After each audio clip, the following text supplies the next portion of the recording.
We're not long over a week removed from UFC 229, and there are a lot of storylines coming out of that event.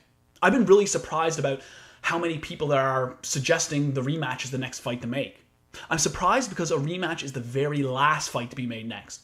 Instant rematches are overdone as it is, but when you talk about doing one after a decisive victory with zero controversy attached to it, it just becomes exhausting.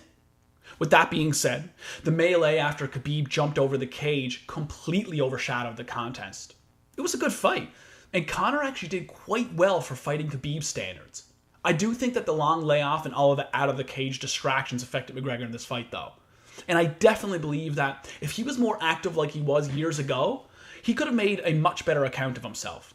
He seemed to be a step slower than usual, and he wasn't brimming with the same confidence he has in the past. But either way, Khabib still did what Khabib does best and extended that unbeaten record with his elite-level grappling prowess. But when it comes to this, there's just no argument to be made when it comes to who fights Khabib next. The next title shot belongs to Tony Ferguson. El Cucuy has done more than enough to earn the next title shot, even before he fought Pettis at UFC 229. But after that performance, he officially solidified himself as the #1 contender of the lightweight division.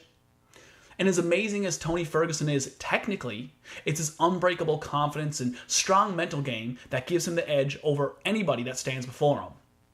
He would definitely be Khabib's toughest test to date, and I think he actually stands quite a good chance of being the one to hand the champion his first loss. Ferguson is undoubtedly a well-rounded mixed martial artist, but I believe he'd be primarily known as a striker.